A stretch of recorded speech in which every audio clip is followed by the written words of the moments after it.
dimakan ulat, belah ketupat dibagi 4.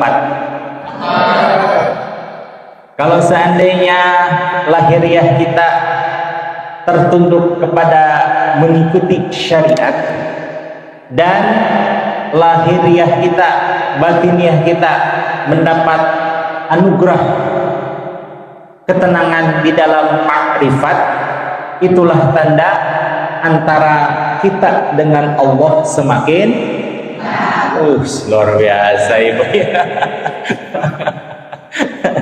Semakin dekat ya.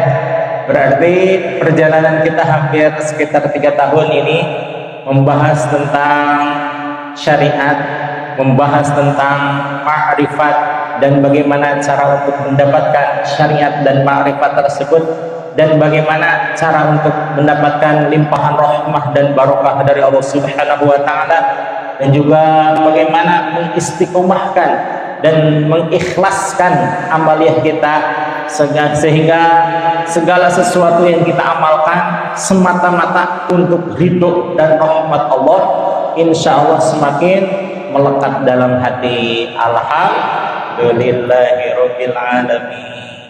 Ya. Tidak sedikit Bapak Ibu hadirin jemaah sekalian yang merasa bahwa betapa sulitnya kita mempelajari syariat dan juga betapa sulitnya kita memperoleh ma'rifat. Tapi kalau seandainya kita sama-sama, yang satu bingung, yang satu lagi panik, yang satu lagi tidak tahu bagaimana caranya berkumpul dalam satu majelis duha Cilengsi, sama-sama mengikhtiarkan bagaimana kita supaya faham dan bagaimana supaya kita mengamalkan secara ikhlas dan istiqomah. Ini yang susah ibu, ikhlas dan istiqomah susah sekali bagi saya, susah gitu ya. Jangankan sehari-hari sholat duha, kalau seandainya dalam diri saya tidak dipaksa-paksa gitu ya, kayaknya malas aja gitu ya. Apalagi sholat sunnah tasbih, Masya Allah harus membaca tasbih 70 kali, 15 kali, 10 kali dalam setiap gerakan. Masya Allah, apa itu keder itu ya. Tapi kalau dilaksanakan secara berjamaah, dipimpin oleh imam yang ikhlas, dan kita pun selaku jamaah ikhlas untuk melaksanakan sholat tasbih, insya Allah yang berat terasa, yang jauh terasa, yang susah terasa. Ya, alhamdulillah. Terus terang ibu, selama 3 tahun ini saya merasa terbantu dengan majelis duha.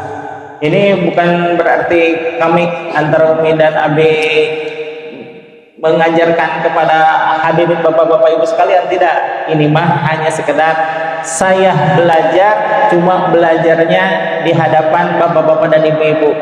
Karena yang namanya belajar itu harus dipraktekkan, ya akhirnya saya praktek juga gitu ya. Seolah-olah bisa, padahal mah belum bisa gitu. Tapi insya Allah kita faham, kita ikhlas, kita istiqomah melaksanakannya, insya Allah kita akan melaksanakan duha dan juga tasbih selamanya, sekalipun kita tidak lagi berada di Cilengsi, insya Allah. Dan juga ketika kita melaksanakan sesuatu yang paling agung, sesuatu yang paling agung itu, sebagaimana kemarin saya sampaikan, ada beberapa ibadah yang dimensinya satuan, ya betul ya, ada puluhan, ada ratusan, ada ribuan, ada ratus ribu, bahkan subhanallah tidak terhingga ibu. Apa itu yang tidak terhingga? Tidak terhingga yang paling dahsyat apa? Menghadiri majelis taklim. Masya Allah itu ya, diperkuat oleh hadis Kangjeng Nabi, tafakkaru sa'atan khairum min ibadati sitina sanatan. Allahu Akbar. Hadir ke majelis taklim walaupun tidak bawa buku untuk mencatat, tidak bawa pulpen untuk menulis, itu Masya Allah berkahnya luar biasa. Khairum min ibadati sitina sanatan. Lebih baik daripada orang yang beribadah selama 60 tahun. Ibadah di sini bukan dalam artian ibadah ala qadarnya, bukan. Tapi benar-benar ibadah. Siangnya siang, dari subuh sampai maghrib berpuasa, kemudian malamnya qiyam, yang itu qiyamul lail, tadarus Quran, zikrullah, dan melaksanakan sholat-sholat sunnah yang lainnya sampai menjelang subuh. Masya Allah, 24 jam dilaksanakan untuk beribadah saja selama 60 tahun itu ibu ya.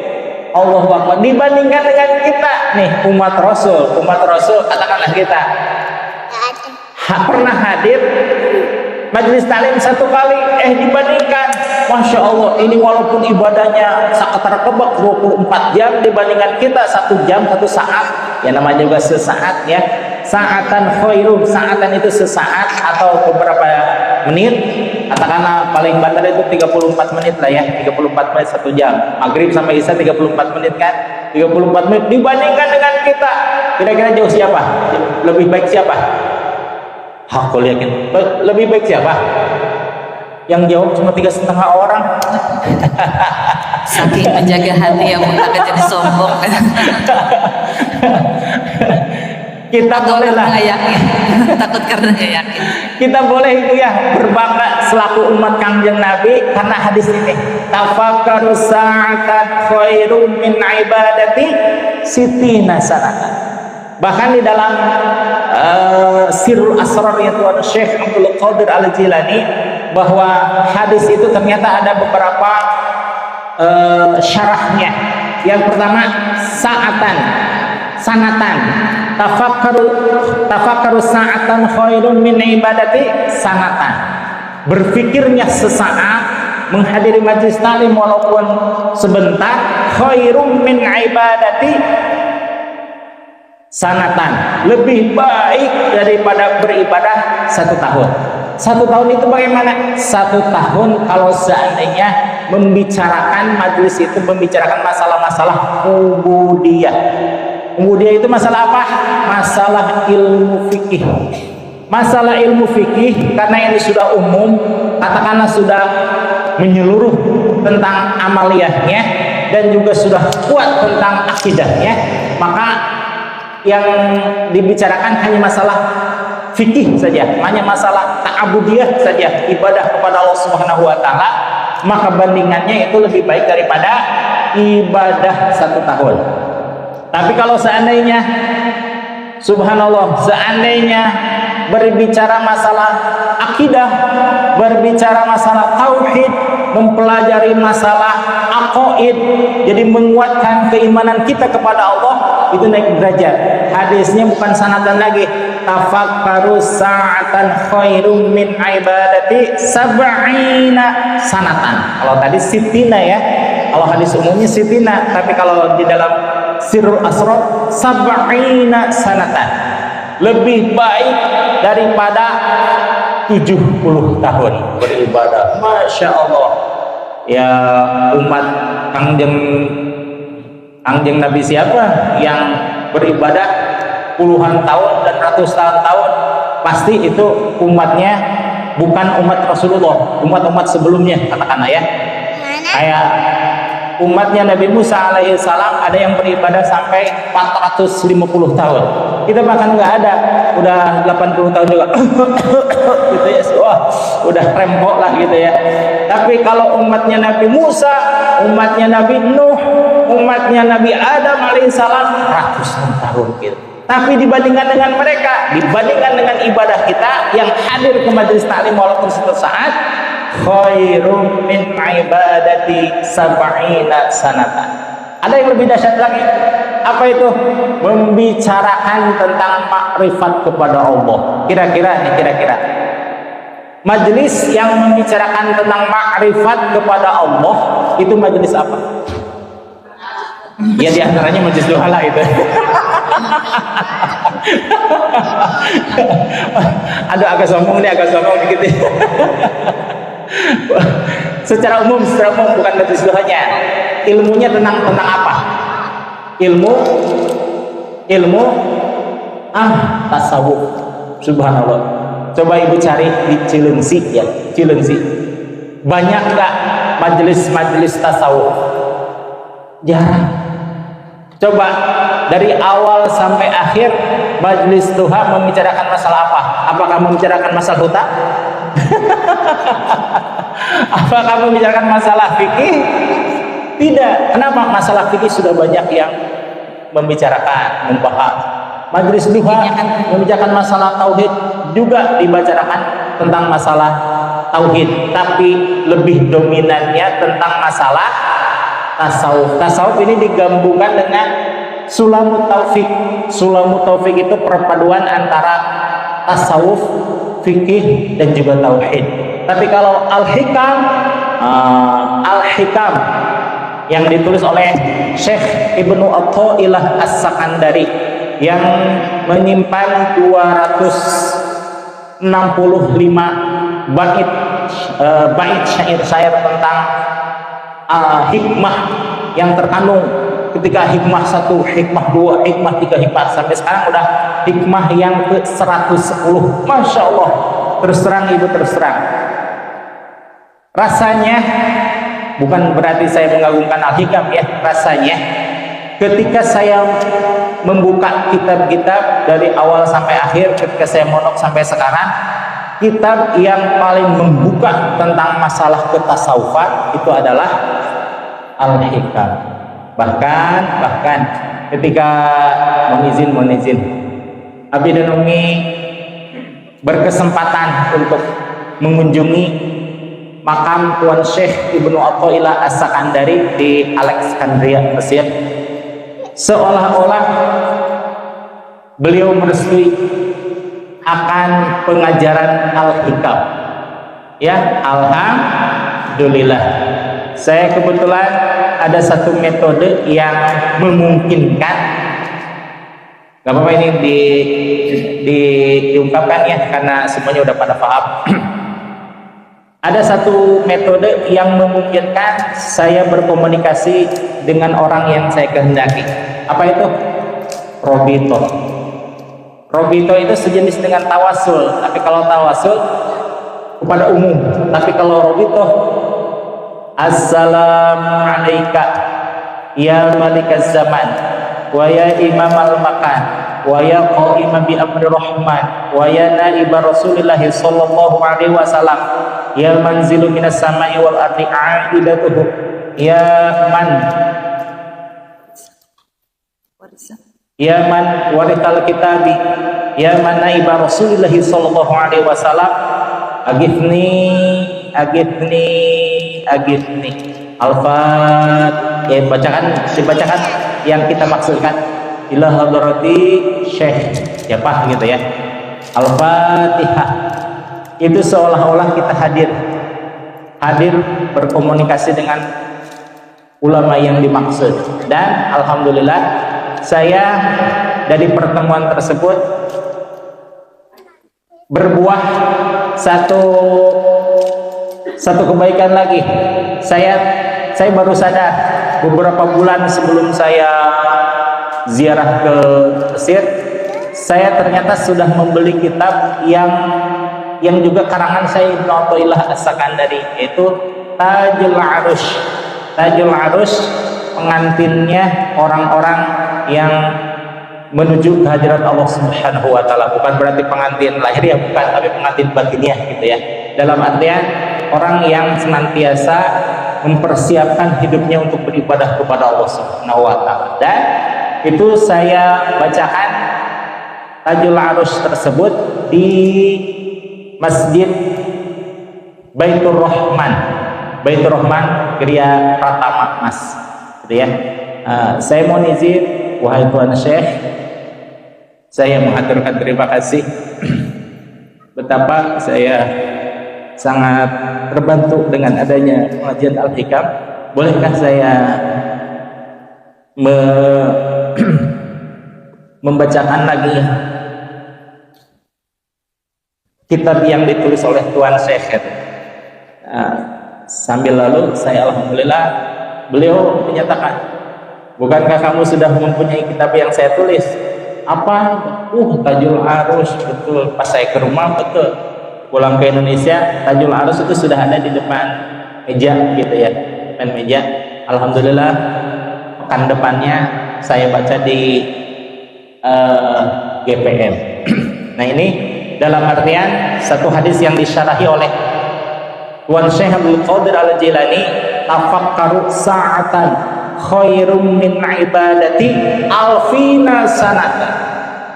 Orang yang menghadiri majelis taklim walaupun sesaat khairum min ibadati alfina sanata, lebih baik daripada beribadah 1000 tahun. Allahu Akbar. 1 tahun lama nggak itu? Lama. 70 tahun lama tidak? 1000 tahun lama apa? Lama. Lama banget ya. Nah itu. Maka Tuan Syekh Abdul Qadir Al-Jilani, berbahagialah bagi murid-muridku yang senantiasa mempelajari ilmu tasawuf.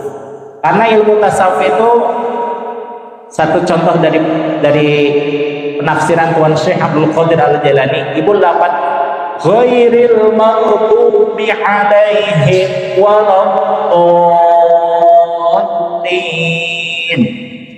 Maghdub dengan bolid yang dimaksud secara umum, tafsir-tafsir yang lain apa kira-kira?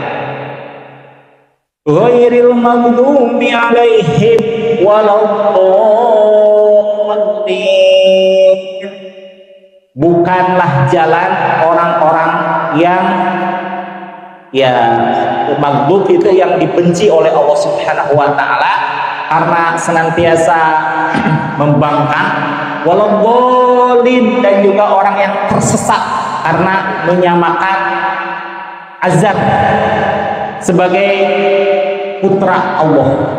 Itu kan dibenci oleh Allah Subhanahu wa taala. Sementara kaum muslimin lam yalid wala, tidak diperanakan dan tidak beranak dan tidak diperanakan, tetapi mereka menyamakan Azar sebagai putra Tuhan dan juga Isa alaihi salam sebagai putra Tuhan. Jadi dibenci oleh Allah dua-duanya. Tapi penafsiran Tuan Syekh Abdul Qadir Al-Jilani bukan menyalahkan mereka, tidak. Ghairil maghdubi alaihim, bukanlah jalan orang-orang, maksudnya orang-orang itu adalah bukanlah jalan seperti saya yang senantiasa dibenci oleh Allah karena kelalaian saya dalam beribadah kepada Allah, dan juga bukan pula orang yang sesatkan oleh Allah karena pembangkangan terhadap Allah tentang ketaatan kepada Allah. Masya Allah ya. Jadi Tuan Syekh Abdul Qadir Al-Jilani selalu menyamakan diri beliau ketika orang-orang melakukan suatu kesalahan, tapi untuk melakukan kebaikan beliau nyatakan kepada orang lain. Hebat nggak Ibu? Hebat. Kenapa? Insya Allah saya mempelajari beberapa tafsir, dan tafsir-tafsir yang lainnya itu semuanya menyatakan maghdub itu orang Nasrani dan dhalin itu orang Yahudi. Tapi penafsiran Tuan Syekh Abdul Qadir Al-Jilani di dalam tafsir Al-Jilaninya menisbatkan kesalahan dan juga kemadorotan itu terhadap dirinya, tidak untuk orang lain. Alhamdulillah, luar biasa. Inilah tasawuf, bahwa tasawuf itu memperbaiki diri sendiri dan juga mengagungkan orang lain. Terima kasih.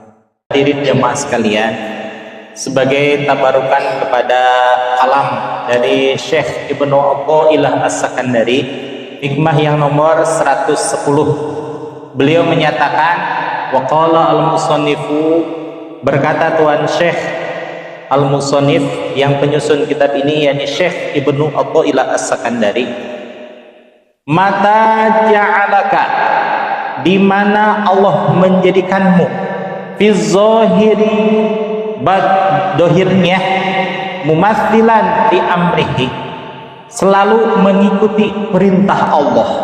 Jadi zahirnya kita menepati akan syariat. Syariat itu sesuatu yang dibebankan kepada setiap kaum muslim. Beda, ada mu'allaf, ada mukallaf. Kalau kita di hadapan Allah semuanya mukallaf, artinya seseorang yang dibebani untuk menjalani syariat-syariat. Kalau di dalam milahnya Nabi Ibrahim itu disebut milah.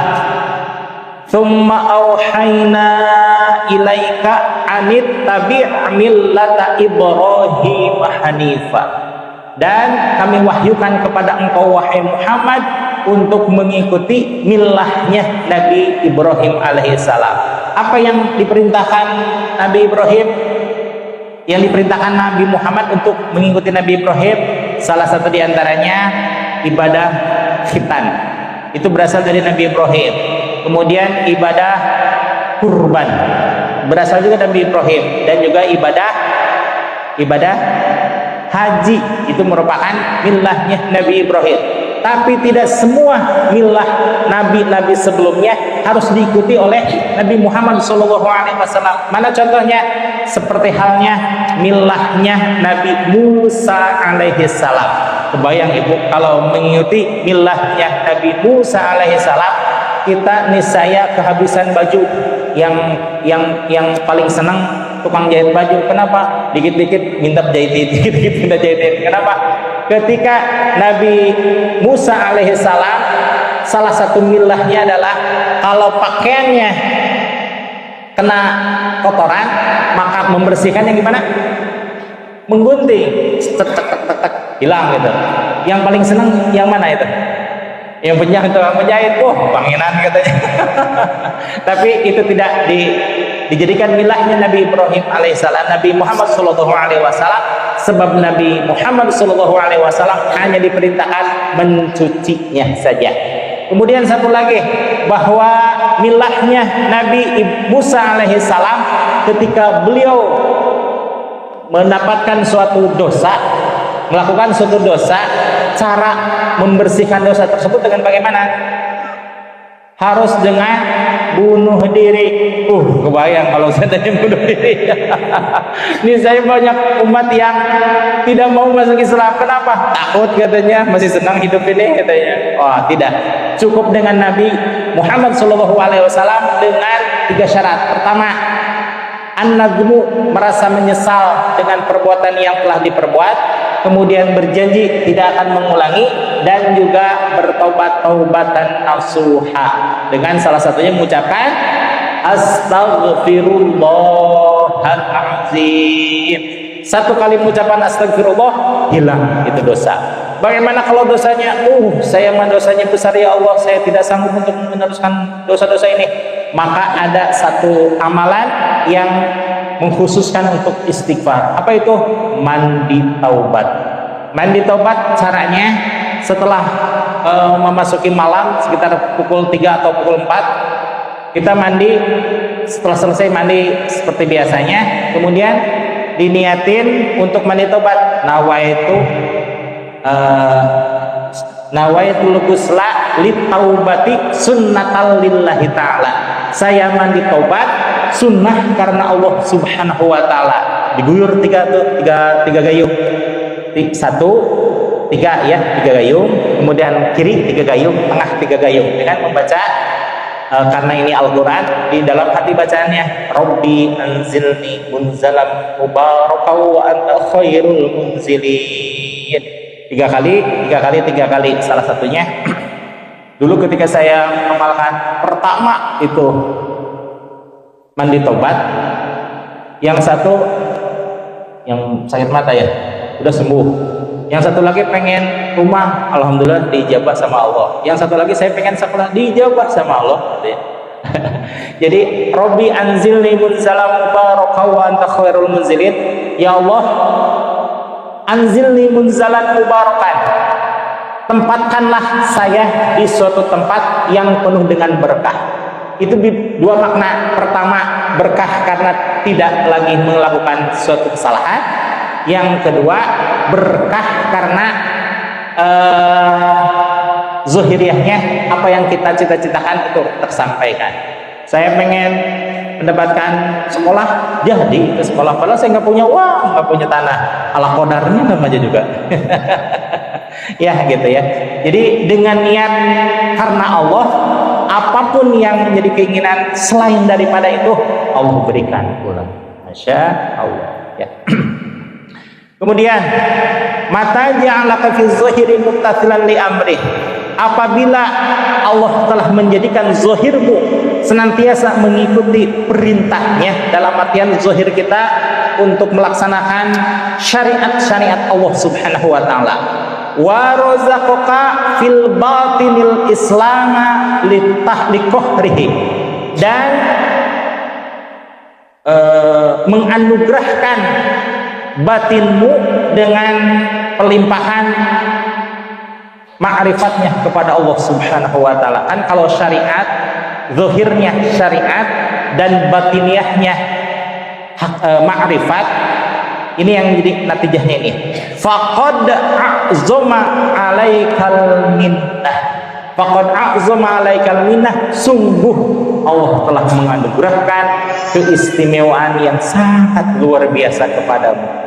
Makanya tadi ketika saya bilang bahwa ketika zahiriyah melaksanakan syariat dan batiniah melaksanakan ma'rifat, itu tandanya bahwa kita sama Allah semakin dekat. Kenikmatan apa yang melebihi kedekatan kita kepada Allah Subhanahu wa taala? Dulu ketika saya masih kecil, anugerah terindah adalah ketika kita diijabahnya suatu keinginan. Pengen ini diijabah, pengen ini diijabah, pengen ini diijabah. Ternyata semakin kesini ternyata keindahan yang paling hakiki adalah keindahan ketika kita istiqomah mendekatkan diri kepada Allah. Tidak ada kenikmatan yang lebih dahsyat daripada itu, Ibu ya. Kalau seandainya, kalau secara umum gitu ya, jadi mukmin itu anugerah yang sangat luar biasa. Tapi kan itu dibandingkannya dengan non mukmin, non muslim. Tapi kalau seandainya mukmin, yang paling dominan, yang paling anugerah, yang paling indah adalah kedekatan kita kepada Allah Subhanahu wa taala. Insya Allah mudah-mudahan senantiasa kita tafakur, tadzakur, dan juga ta'allum, mempelajari sambil berzikir, sambil tadabur pada Allah Subhanahu wa taala, semakin kita mendekatkan diri kepada Allah Subhanahu wa taala. Amin ya Allah ya rabbal alamin. Namun diantaranya bahwa tadi yang dikatakan sebagai tasawuf itu adalah puncak dari segala sesuatu. Karena pada akhirnya nih, ada satu hadis yang udah pernah saya sampaikan juga, tapi ini merupakan kebanggaan bagi kita selaku umatnya Kangjeng Nabi Muhammad SAW. Apa itu?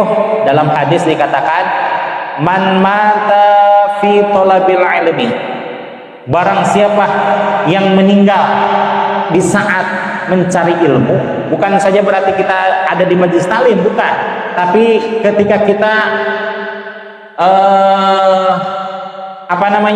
semangat di dalam mencari ilmu, sekalipun hanya pekanan, sekalipun hanya bulanan, sekalipun hanya sebagai fasilitator dan lain sebagainya, tapi kita bergemuruh semangat di dalam mencari ilmu. Nah, pas ketika itu kita meninggal, man mata fi talabil ilmi, barang siapa yang meninggal di saat mencari ilmu, arsalahullahu fi qabrihi, maka Allah mengutus kepada kuburnya itu jenazah yang mati. Siapa? Malakani, dua orang malaikat.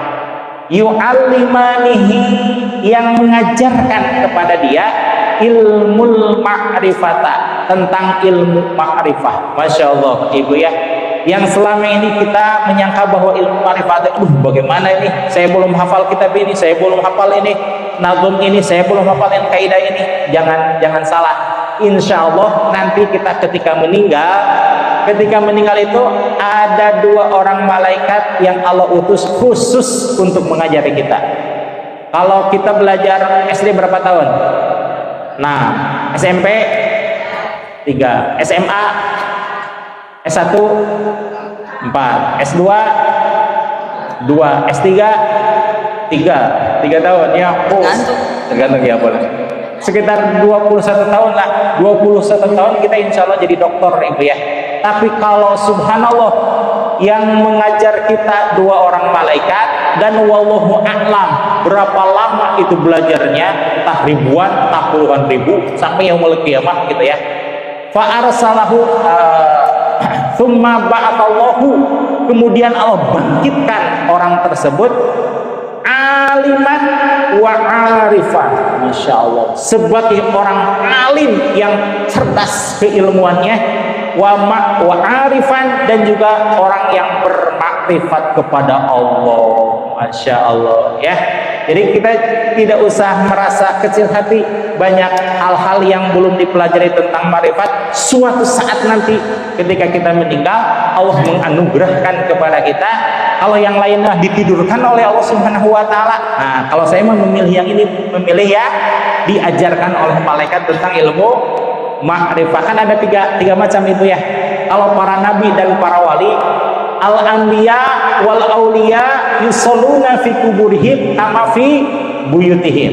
Para nabi dan para wali, mereka selamanya melaksanakan sholat sebagaimana mereka sholat di rumahnya masing-masing. Bayangkan ibu ya, para nabi dan para wali itu senantiasa sholat padahal sudah meninggal. Kok bisa seperti itu? Karena di dalam kalbunya hanya ada Allah. Jadi bagi para nabi dan para wali, ibadah itu bukan suatu beban, tapi suatu kenikmatan. Yang kedua, itu ditidurkan oleh Allah Subhanahu wa taala kaum muslimin pada umumnya iman. Nah, kalau boleh saya memilih, ya Allah, saya ingin memilih yang ini, nomor 3, sebagaimana dihadiskan Kangjeng Nabi, bahwa ketika kita meninggal, maka Allah mengutus 2 orang malaikat untuk mengajari ilmu makrifah, sehingga kita dibangkitkan dari alam kubur aliman wa arifan, sebagai orang alim dan juga orang yang paling bermakrifat kepada Allah. Insya Allah mudah-mudahan kita akan bertemu sebagai orang alim semuanya dan juga orang makrifat semuanya. Amin ya Allah ya rabbal alamin.